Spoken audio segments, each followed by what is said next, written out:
नमस्कार दोस्तों, कैसे हैं आप लोग। होप सो अच्छे होंगे। तो दोस्तों स्वागत करता हूं आपके अपने चैनल आरएस फार्मेसी नॉलेज, जहां पे दोस्तों साइंटिफिक प्रूवन होम रेमेडीज के बारे में बताया जाता है, अलग अलग बीमारियों के बारे में। तो दोस्तों आज का जो हमारा टॉपिक है बहुत ज़्यादा इंटरेस्टिंग होने वाला है। क्यों? क्योंकि ये 60 से 70% लोगों में ये पाया जाता है, जिसका नाम है पाइल्स यानी बवासीर, और इसको हम हेमोरॉइड्स भी कहते हैं। तो दोस्तों पाइल्स क्यों होता है, इसके कारण क्या क्या होते हैं, इसको हम कैसे पहचान सकते हैं, साथ ही साथ दोस्तों इसका ट्रीटमेंट के बारे में भी आज हम जानेंगे। तो दोस्तों जो पाइल्स होता है, जो कि हमारे मेजोरिटी दो कारणों से बहुत ज़्यादा देखा जाता है कि ये दो कारणों से करके ही ये पाइल्स होता है। सबसे पहला कारण और सबसे बड़ा कारण है हमारा क्या है, कॉन्स्टिपेशन, क्रोनिक कॉन्स्टिपेशन, आपका स्टूल साफ ना होना।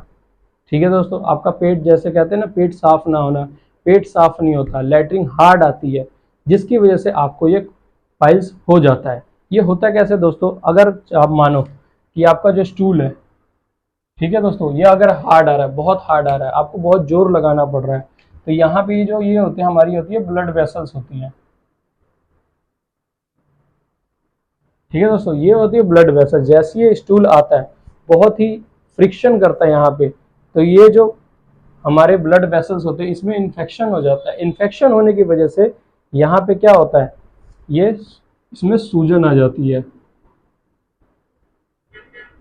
जैसी सूजन आएगी, यहाँ पे क्या बन जाएगा, एक अंदरूनी बवासीर, जिसको हम कहते हैं इंटरनल पाइल्स, और इसको हिंदी भाषा में क्या देते हैं, खूनी बवासीर। ठीक है दोस्तों, जब ये अंदर की तरफ होगा तो इसको कहा जाता है खूनी, अगर ये दोस्तों बाहर की तरफ होगा तो इसको कहा जाता है बादी, यानी एक्सटर्नल बवासीर। हम तो देख ले दोस्तों कॉन्स्टिपेशन करके होता है। अब दोस्तों सेडेंट्री लाइफस्टाइल क्या होता है। सेडेंट्री लाइफस्टाइल दोस्तों वो होता है जैसे हमारा खाना पीने का रेगुलर, मतलब कोई टाइम नहीं होता, कभी भी हम कुछ भी, कोई भी सामान, मतलब जिस तरह के फ्राइड हो गए, पैकेट्स फूड्स हो गए, और अपने जंक फूड्स हो गए, वो खा लेते हैं। टाइमिंग नहीं है हमारा खाने का, हम दिन भर बैठ के काम करते हैं, हमारा फिजिकल एक्टिविटी नहीं है किसी काम में, तो दोस्तों उसको हम कह देते हैं सेडेंट्री लाइफस्टाइल। हम दोस्तों कैसे पहचानेंगे कि आपको बवासीर हो चुका है या नहीं। सबसे पहले दोस्तों आपको मस्सा अंदर या बाहर, आपको जैसे बोला मस्सा अंदर या बाहर, ठीक है, ये आपको अगर तो अंदर की तरफ होगा वो आपको महसूस नहीं होता है, बट दोस्तों जब उसकी सिवियरिटी बढ़ती जाती है, मतलब जो इंटरनल, ये जो इंटरनल जिसको हम खूनी कहते हैं, ये दोस्तों इसके 3-4 ग्रेड होते हैं। ये दोस्तों ग्रेड के हिसाब से पहचाने जाते हैं। जो कि फर्स्ट ग्रेड होता है वो तो अंदर के साइड रहता है, वो कभी जल्दी दिखता नहीं है, जिसका कोई सिम्टम जल्दी नजर नहीं आता है। जबकि जो सेकंड ग्रेड होता है दोस्तों, उसमें स्वेलिंग आ जाती है ज़्यादा। ठीक है दोस्तों, बट ये बाहर की तरफ नहीं आता। तीसरा क्या होता है कि दोस्तों जो सूजन वाला होता है, जब हम स्टूल करते हैं वो बाहर तो आ जाता है और साथ ही साथ अंदर चला जाता है, तो वो तीसरा ग्रेड होता है। चौथा दोस्तों ये जो होता है उसमें बहुत ज़्यादा पेन होता है, इरिटेशन होता है, ब्लीडिंग आती है, और वो बाहर ही आपको महसूस होगा जब आप स्टूल पास करेंगे, साथ में जब उसको शौच साफ करते तो उस समय आपको ये महसूस होना स्टार्ट हो जाएगा। तो दोस्तों उस कंडीशन में आपको सर्जरी कराने की भी लोड पड़ सकती है। बट दोस्तों अगर आप इस चीज़ को फॉलो करते हैं, ठीक है, अपने कॉन्स्टिपेशन को सही कर ले, सेडेंटरी लाइफस्टाइल को सही कर लेते हैं, तो आपको ये पाइल्स धीरे धीरे हील हो जाएगा, खत्म हो जाएगा, साथ ही साथ आपको दोबारा होने के चांसेस बहुत कम हो जाते हैं। ठीक है दोस्तों, मस्सा अंदर या बाहर आपको पहचान में आ जाएगा। बाहर वाला तो आपको जैसी फील हो जाता है कि आपको पाइल्स हो चुका है। दूसरा दोस्तों दर्द बहुत होगा, ठीक है, स्टूल पास करते समय भी बहुत दर्द होगा, और इसमें ब्लड ज़्यादा आता है। ठीक है दोस्तों, इसमें 1-2 बूंद नहीं आता, इसमें ब्लड ज़्यादा आता है जब जब आप स्टूल पास करते हैं। तो साथ ही दोस्तों हम इसको कैसे, मतलब डिजिटल, मतलब कैसे इसको डायग्नोस कर सकते हैं, तो इसके 2 मेथड होते हैं। एक होता है डिजिटल रेक्टल एग्जाम। इसमें दोस्तों क्या करते हैं, डॉक्टर लुब्रिकेंट डाल के एनस में उसको फिंगर द्वारा एग्जामिन करते हैं, महसूस करते हैं कि कितना ज़्यादा स्वेलिंग है अंदर वेन में। दूसरा दोस्तों एनोस्कोपी। एनोस्कोपी क्या होता है, अंदर दोस्तों एक पाइप, मतलब दूरबीन की पाइप डाल के देखी जाती है कि कितना ज़्यादा स्वेलिंग है और कितना बड़ा ये है, और ये कौन सी ग्रेड में है। ठीक है दोस्तों, ये तो हम देख लिए कि किस कारण से होता है, कौन कौन से पाइल्स वाले होते हैं, खूनी होता है, बादी होता है, कौन कौन से सिम्टम्स होते हैं और हम इसको कैसे पहचान सकते हैं या कैसे हम इसका एग्जामिन कर सकते हैं। दोस्तों इसके बाद हम देखेंगे कि इसको कैसे हम ट्रीटमेंट दे सकते हैं। ठीक है, चलो मिलते हैं। तो चलो दोस्तों अब स्टार्ट करते हैं हमारा पाइल्स का ट्रीटमेंट के बारे में। बट दोस्तों उससे पहले मैं आपको बता दूं कि ये कहाँ कहाँ पे बहुत ज्यादा यूजफुल है। तो दोस्तों अगर ये तो नॉर्मल पीपल के लिए तो है ही है, अगर नॉर्मल पीपल जो भी आम आदमी अगर इसको यूज करते हैं तो उसको कभी भी बवासीर नहीं होगा। दूसरा दोस्तों अगर किसी को है भी तो दोस्तों ये उसका 60 to 80% दोस्तों ये यहीं से रिकवर कर देगा अगर इसको प्रॉपर फॉलो करते हैं तो। तीसरा दोस्तों अगर बाहर किसी को सर्जरी होने के बाद भी ये चीजें होने लगती है तो ये उसमें भी बहुत ज्यादा हेल्पफुल होता है और उसको खत्म कर देता है। तो दोस्तों चलो स्टार्ट करते हैं। सबसे पहला हमारा ट्रीटमेंट है एम्प्टी स्टमक 500 ml से लेके 1 लीटर तक आपने रोज पानी पीना है। दोस्तों ब्रश करने के बाद नहीं पीना है, ये आपको ब्रश करने से पहले पीना है और भी हल्का गुनगुना होना चाहिए। ठीक है दोस्तों। दूसरा फूड, हमें कौन से फूड लेने चाहिए, हमें हाई फाइबर्स फूड लेना चाहिए जिसमें इनसॉल्युबल फाइबर होते हैं, एक होता है सॉल्युबल फाइबर। तो दोस्तों हमें ज्यादातर इनसॉल्युबल वाले फाइबर्स लेने चाहिए क्योंकि सॉल्युबल फाइबर हमें आसानी से मिल जाते हैं। इनसॉल्युबल फाइबर किसमें सबसे ज्यादा होता है, जैसे ओट्स, राजमा और भिंडी में होते हैं। ठीक है दोस्तों।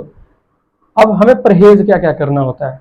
परहेज में दोस्तों हमें दाल में कौन कौन सी दाल परहेज करनी होती है, जैसे उर्द और अरहर की करनी होती है। बाकी जैसे दोस्तों जैसे मैंने परहेज बता दिए, इसके अपोजिट आप खा सकते हैं। जैसे मैंने इसमें दाल क्या बताया, उर्द और अरहर, इसके अपोजिट क्या हो सकता है, मूंग, मसूर। ठीक है दोस्तों। चना की दाल आप खा सकते हैं। अब जिस तरह इसमें सब्जियां में दोस्तों कौन सी है, बैगन, अरबी, मिर्च, मसाला। ठीक है दोस्तों, ये 3 सब्जियां छोड़ के आप कोई भी सब्जी खा सकते हैं। ठीक है। और अपना परहेज कौन कौन सा, जैसे तंबाकू, alcohol, junk food, process food, packet food, soft drinks. ये junk food, process food, packet foods कौन से होते हैं, जैसे दोस्तों pasta, Maggi, pizza, burger, chowmein, noodle. Soft drink जैसे कोल्ड ड्रिंक्स हो गई दोस्तों, ये तरह की अल्कोहल, ये दोस्तों आपने बिल्कुल ही परहेज करना है, बिल्कुल ही बंद कर देना है। ठीक है दोस्तों। चौथा हमारे पास हो गया stool softener food. Stool softener foods कौन से होते हैं, जो आपके जो स्टूल होता है उसको सॉफ्ट करते हैं।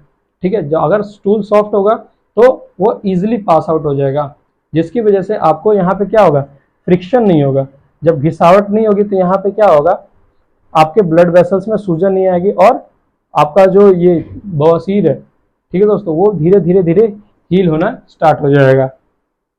तो स्टूल सॉफ्टवेयर फूड कौन से होते हैं, जैसे अंजीर हो गया, ओट्स हो गया। इस सब घोल की भूसी जो होती है दोस्तों, अगर आप दही के साथ 1 या 2 चम्मच आप इस सब घोल की भूसी 1 कटोरी दही के साथ रोज लेते हैं तो आपके इंटेस्टाइन में फाइबर्स बहुत ज़्यादा एब्जॉर्ब हो जाता है, जिसकी वजह से आपका जो स्टूल होता है उसको बल्क फॉर्म में करके सॉफ्ट करके आपको इजिली बाहर निकालता है, जिसकी वजह से आपको कॉन्स्टिपेशन दूर हो जाती है। साथ ही साथ दोस्तों, साथ ही साथ आपका जो पाइल्स वाला दिक्कत है, जो मस्सा बढ़ गया होता है, वो धीरे धीरे कम होने लगता है, श्रिंक होने लगता है।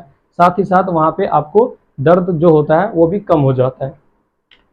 Do not sit for long time and do not control motion. इसका मतलब क्या है, do not sit for long, आप एक ही जगह पे ज़्यादा देर तक ना बैठे। ये दोस्तों बवासीर आप देखे होंगे कि सबसे ज़्यादा किस में होता है, तो जो लोग ज़्यादातर एक ही जगह पे बैठ के काम करते हैं, जैसे जो IT डिपार्टमेंट के होते हैं, कंप्यूटर्स वाले कोर्स काम होते हैं दोस्तों, वो ज़्यादातर एक जगह पे बैठ के काम करते हैं, जिसकी वजह से उनको ये ज़्यादा दिक्कत आती है क्योंकि वहाँ पे उसके एनस पे ज़्यादा प्रेशर पड़ता है।